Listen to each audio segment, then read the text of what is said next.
السلام علیکم خواتین و حضرات، ویلکم ٹو یونیورس لائف۔ رسول اللہ صلی اللہ علیہ وسلم کے صحابہ کرام میں سے حضرت خالد بن ولید رضی اللہ تعالی عنہ وہ مکرم ہستی ہیں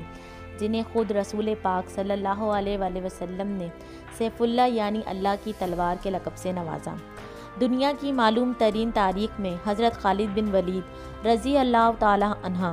شاید بہترین سپہ سالار اور جرنیل قرار دیے جاتے ہیں کہ جب وہ اسلام قبول کرنے کے بعد جس بھی مارکے میں اترے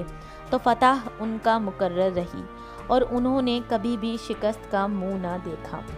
سیف اللہ خالد بن ولید رضی اللہ تعالی عنہ کی جرأت، بہادری اور ان کی ہیبت کا یہ عالم تھا کہ انسان تو کجا ان کے مد مقابل اگر کوئی یا چڑیل بھی آتے تو یہ ان پر بھی بھاری ثابت ہوتی۔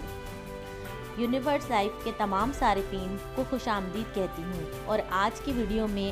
ہم آپ کو سنانے والے ہیں حضرت خالد بن ولید رضی اللہ تعالی عنہ کی حیات مبارکہ کا ایک ایسا واقعہ کہ جب رسول اکرم صلی اللہ علیہ وسلم نے انہیں ایک جنگ پر بھیجا تو اس جنگ کے دوران جب ان کا سامنا ایک چڑیل سے ہوا تو پھر دنیا نے کیا مناظر دیکھے۔ مگر اس سے قبل ہم تفصیلات سے واقعہ آپ تک پہنچائیں، آپ سے گزارش ہے کہ اگر آپ ہمارے چینل پر نئے ہیں تو چینل کو لائک، سبسکرائب اور بیل آئیکن کو ضرور پریس کر دیں، کیونکہ اس سے آنے والی دین کے مطابق تمام واقعات اسلامی تاریخی آپ کو سننے کو ملیں گے سب سے پہلے۔ خواتین و حضرات، رسول اللہ صلی اللہ علیہ وآلہ وسلم کی ولادت اور ان کی بحیثیت پیغمبر بعثت سے قبل قدیم عرب مذہب میں 3 سردار دیویوں میں سے ایک دیوی کا نام عزا تھا۔ اعوذ باللہ، اس کی پوجا بطور اللہ کی بیٹی کے کی جاتی تھی۔ اس دیوی عزا کے نام کا ماخذ عزت ہے اور عکاظ کے قریب وادی نخلا میں ایک بستی تھی جہاں عزا کا مندر تھا۔ بعض تاریخ دانوں کے نزدیک یہ بنی شعبان کی دیویوں میں سے ایک تھی جو بنی ہاشم کے حلیف تھے اور قریش اور دوسرے قبائل اس کی زیارت کے لیے آیا کرتے، قربانی کے جانور یہاں لا کر ذبح کرتے اور ان کو نذرانے چڑھاتے۔ تمام دوسرے بتوں سے زیادہ عزا کی عزت اور تقریر کی جاتی تھی۔ اگرچہ اس دیوی کا مندر وادی نخلا میں تھا، لیکن اب انہی ناموں کے بت کعبہ میں رکھے گئے تھے اور دوسرے بتوں کے ساتھ ان کی وہاں بھی پوجا کی جاتی تھی۔ جیسا کہ ہم نے آپ کو بتایا کہ دین عرب میں عزا نام کی اس دیوی کی پوجا بطور اللہ کی بیٹی کی جاتی تھی اور اس سے عزت اور تکریم مانگی جاتی تھی۔ مگر رسول اکرم صلی اللہ علیہ وآلہ وسلم کی آمد کے بعد اللہ تعالیٰ نے قرآن پاک کی ایک آیت کی صورت میں اللہ تعالیٰ کی صفات بیان کرتی سورۃ اخلاص میں ایک آیت ہے لم یلد ولم یولد، جس کا ترجمہ ہے نہ اس کی کوئی اولاد ہے اور نہ وہ کسی کی اولاد ہے۔ مگر چونکہ زمانہ جاہلیت میں عربوں کے قبیلوں ذہن پر مہریں لگی ہوئی تھیں، چنانچہ اس آیت کے بعد بھی وہ لوگ وادی نخلا میں عزا کی پوجا اور پرستش کرنے جاتے رہے تھے۔ بستی نخلا دراصل نخلا اور خانہ کعبہ اور طائف کے درمیانی راستے میں واقع تھی۔ بستی نخلا دراصل خانہ کعبہ اور طائف کے درمیانی راستے میں واقع ایک وادی ہے۔ یہ وہی وادی نخلا ہے جہاں رسول اکرم صلی اللہ علیہ وسلم کی ملاقات جنات کی ایک جماعت سے ہوئی تھی اور ان جنات نے رسول اکرم صلی اللہ علیہ وآلہ وسلم کی دعوت پر اسلام قبول کیا تھا۔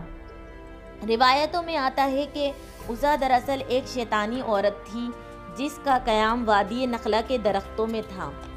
اور یہی شیطانی عورت عزا کے بتوں میں سے شیطانی آوازیں نکالا کرتی جنہیں عرب قبائل سنا کرتے اور اس کے احکام پر عمل کیا کرتے اور اسی سے عزت اور تکریم کی بھیک مانگا کرتے تھے۔ مگر پھر تاریخیوں میں اور جاہلیت کے دوران علم و فضل کا ایک سورج طلوع ہوا اور رسول اکرم صلی اللہ علیہ وسلم کو اللہ تعالیٰ نے پیغمبر معبوس کیا، اور پھر آقا صلی اللہ علیہ وآلہ وسلم نے عربوں ان بتوں کی پرستی اور یہاں پر نذرانے اور چڑھاوے چڑھانے سے منع فرمایا۔ اس وقت کے عرب قبائل خصوصاً قریش کو یہ بات سخت ناگوار گزری اور انہوں نے قدم قدم پر آپ صلی اللہ علیہ وآلہ وسلم کی مخالفت بھی کی۔ فتح مکہ کے موقع پر حضرت محمد صلی اللہ علیہ وآلہ وسلم نے خانہ کعبہ کو بتوں سے پاک کیا اور وہاں پر موجود تمام بتوں کو توڑ ڈالا، مگر وادی نخلا میں موجود قریش کا سب سے لائق تعظیم بت عزا اب بھی وہاں پر موجود تھا، اور قدیم عرب قبائل وہاں پر اس کی عبادت اسی زور شور سے جاری رکھے ہوئے تھے۔ چنانچہ شرک کے اس مقام کو تباہ و برباد کرنے کے لیے اور عزا کے بت کو توڑنے کے لیے رسول اکرم صلی اللہ علیہ وسلم نے سیف اللہ یعنی اللہ کی تلوار یعنی خالد بن ولید رضی اللہ تعالی عنہ کو منتخب کیا اور آپ کی قیادت میں 30 سواروں کو وادی نخلا کی طرف روانہ کیا تاکہ وہاں پر جا کر اس بدی اور شرک کے مقام کو نیست و نابود کر دیا جائے۔ 25 رمضان 8 ہجری کو رسول اللہ صلی اللہ علیہ وسلم کے حکم پر خالد بن ولید رضی اللہ تعالی عنہ عزا بت کی جانب روانہ ہوئے۔ انہوں نے 30 سواروں کے ساتھ یہاں پر حملہ کیا اور پھر اس بت کو توڑ ڈالا۔ واپس آ کر رسول اکرم صلی اللہ علیہ وسلم کو بتایا، ہم اس بت کو توڑ کر آ گئے ہیں۔ رسول اللہ صلی اللہ علیہ وآلہ وسلم نے ان سے پوچھا کہ تم نے اس کو توڑنے کے دوران کوئی چیز وہاں پر دیکھی تھی؟ تو خالد بن ولید رضی اللہ تعالی عنہ کا جواب نفی میں تھا۔ آپ نے حکم فرمایا کہ تم نے عزا کو نہیں توڑا، واپس جا کر انہیں منہدم کرو۔ خالد بن ولید رضی اللہ تعالی عنہ واپس گئے تو وہ بہت غصے میں تھے۔ وہ ننگی تلوار لیے وہاں پر پہنچے تو ان کے سامنے ایک سیاہ بکھرے بالوں والی عورت کے سامنے آتے ہی وادی نخلا میں موجود عزا کے مندر کا مجابر بے حد چلایا، لیکن خالد بن ولید رضی اللہ تعالی عنہ نے اسے بھی قتل کر ڈالا۔ اور جب واپس آ کر رسول اللہ صلی اللہ علیہ وسلم کو یہ خبر دی تو آپ صلی اللہ علیہ وسلم نے فرمایا کہ وہی عزا تھی اور اب وہ ہمیشہ کے لیے مایوس ہو گئی ہے کہ تم تینوں حضرات۔ دوسری روایت میں یہ واقعہ یوں بھی بیان کیا جاتا ہے کہ رسول اکرم صلی اللہ علیہ وآلہ وسلم نے فتح مکہ کے چند روز بعد حضرت خالد بن ولید رضی اللہ تعالی عنہ کو طلب فرمایا اور ان سے کہا، وادی نخلا کا رخ کرو اور اس کے درختوں میں تمہاری 3 چھاؤ کے درخت ملیں گے اور اس کے درختوں میں تمہیں 3 چھاؤ کے درخت ملیں گے، تم وہاں جا کر ان تینوں میں سے پہلے درخت کو کاٹ ڈالنا۔ سامعین، آپ کو بتاتے چلیں،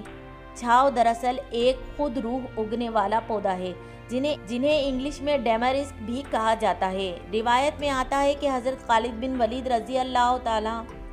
عنہ رسول اکرم صلی اللہ علیہ وسلم کے عین مطابق وادی نخلا کی جانب روانہ ہوئے اور وہاں پر موجود چھاؤ کے 3 درختوں میں سے ایک درخت کو کاٹ ڈالا اور واپس آ کر رسول اکرم صلی اللہ علیہ وسلم دریافت کرنے پر یہ بتایا کہ انہوں نے پہلا درخت کاٹ دیا۔ آپ صلی اللہ علیہ وسلم نے ان سے پوچھا کہ کیا تم نے وہاں پر کوئی چیز دیکھی؟ تو آپ کا جواب نفی تھا۔ یہ سن کر رسول اکرم صلی اللہ علیہ وسلم نے ان سے فرمایا کہ جاؤ اور جا کر دوسرے درخت کو بھی کاٹ ڈالو۔ تو خالد بن ولید رضی اللہ تعالی عنہ اپنے آقا کے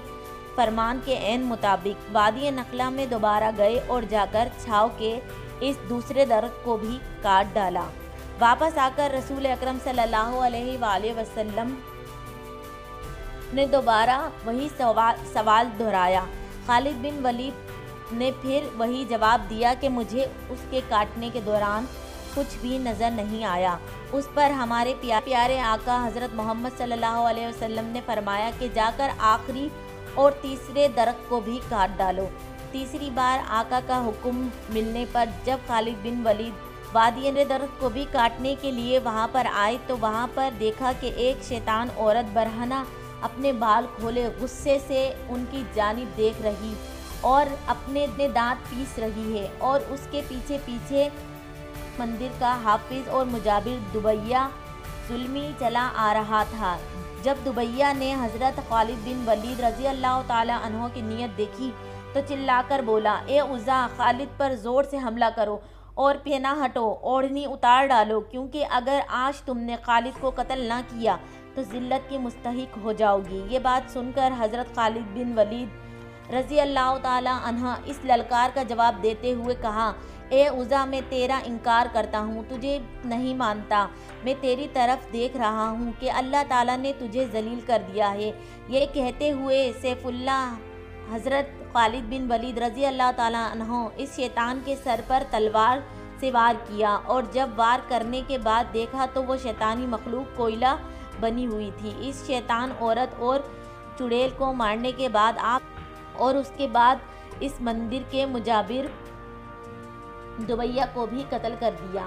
اس مہم کو مکمل کرنے کے بعد حضرت خالد بن ولید رضی اللہ تعالیٰ عنہ حضور صلی اللہ علیہ وآلہ وسلم کی خدمت میں حاضر ہوئے اور یہ سارا ماجرا سنایا تو رسول اکرم صلی اللہ علیہ وآلہ وسلم نے کہا، یہ عزا تھی اور اب آئندہ عربوں میں کوئی عزا نہ ہوگی اور نہ اس کی عبادت کی جائے گی۔ دوستوں وہ دن تھا اور آج کا دن ہے کہ عربوں کے نزدیک اس زمانے میں سب سے زیادہ لائق، تعظیم اور عزت بخشنے والی اس دیوی کا نام لیوا تک کوئی نہیں ہے، اور آج وہ عرب اللہ تعالیٰ کی توحید اور اس کے دین کا سب سے بڑا مرکز و محبر ہے۔ تو خواتین و حضرات، یہ تھی وہ اسلامی داستان جو ہم نے آپ تک پہنچائی۔